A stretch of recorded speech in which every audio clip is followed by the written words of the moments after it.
If you've ever wondered how wine is made, we're going to take you on the journey into what actually goes on within the world of the winemaking team at Vintage Time. I hope you enjoy. The role of the viticulturalist is to make sure that our winemakers get the best quality grapes they can from our grape growers. And we do that by selecting the best parcels and working with the growers to make sure that the quality of the grapes is up to the specifications we expect. Through the growing season, we're walking the vineyards, we're tasting the fruit as it starts to get riper and riper. And at the point that we're happy, we decide to harvest. And harvesting can be done in a couple of different ways. Hand picking is really the only way you can harvest old vine fruit, but also mechanical harvesting has come a long way in the last 10 or 20 years. From that point on, the fruit comes into the winery. We also have got really modern technology with a fruit sorter, which separates the less quality fruit from the best quality fruit. It goes into the crusher. Once the fruit's been crushed, it goes into our fermenters, and then fermentation starts. Here we actually have a vat of McLaren Vale Shiraz that's been fermenting for around about 7 days.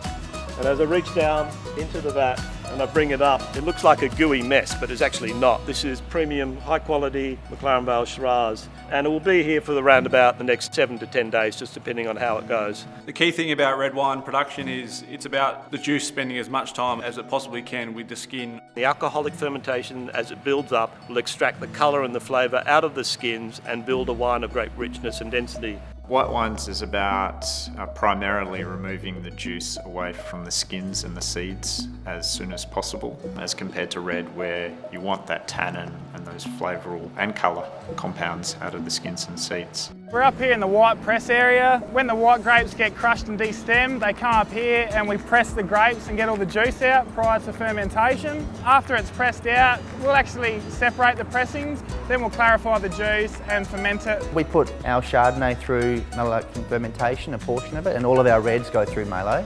It's a natural thing that occurs in the wine. It de-acidifies it, it produces buttery characteristics, and it softens the acidity.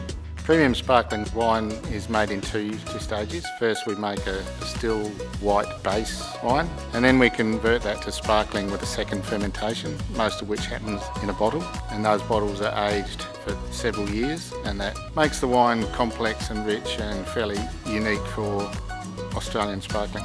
White winemaking and Riesling winemaking, or aromatic winemaking in general, is really a job for someone who is incredibly obsessive with regards to small details. You slip up on one step, you make one mistake, and it's incredibly obvious in the glass. I've just taken a little bit of the juice from the fermenter, but you can see it's got fantastic colour. This is very typical of McLaren Vale Shiraz, where you have great density of colour and also great density on the palate. The skins rise in an open fermenter, and it's really important to push them down. So we're gently plunging through the fermenting juice to get the best out of those skins. Every day the winemakers are tasting twice a day during fermentation to see how that ferment is travelling.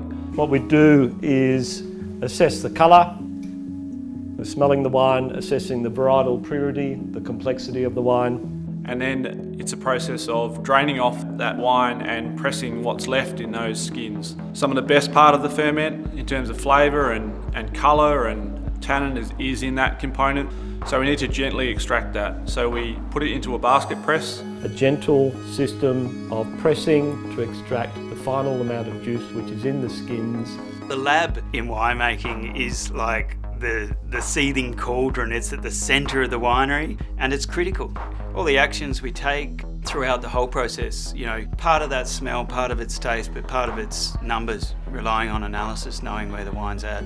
So, super critical part of the winemaking process, particularly during vintage. It is, the heat's on. Well, after the fermentation, the wines are generally finished. We can tuck them away in bed and leave them to settle down for a small period of time. And then we line them all up and have a look at them, and then we start developing styles. We blend to style. When we are actually blending, sometimes it's not so scientific. Sometimes it's as simple as doing, I wonder what that's going to look like.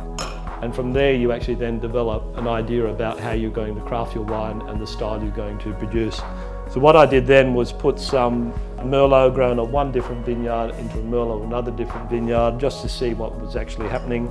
For this wine, it's a blend of many different vintages. So each vintage will make different bases from different areas and different varieties. And then we'll select from each different parcel over the many years to come together with a blend that will be hopefully similar every year. And then, of course, we need about another 12 months after that before we get them out of oak and release them. We check the wines generally every month. We would taste and make sure it's all going well, and sometimes more often.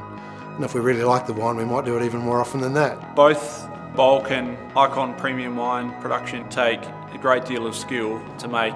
We schedule 220,000 tonnes of grapes through this facility, red and white, and as soon as they get to the facility they are going to the crusher.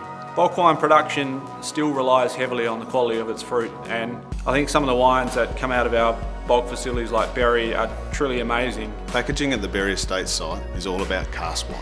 We look after about 70 million litres into cask every single year, and it goes direct from here to the customer. We're down here at the export department having a look at a shipping container holding 24,000 litres of wine that we're about to send to the UK for packaging over there at Accolade Park. We send around about 80 of these a week, adding up to about 100 million litres for the year. It's really satisfying when you finally get that wine to bottle, particularly in the case of Old Block where it's probably been a 2-year process. It's pretty cool.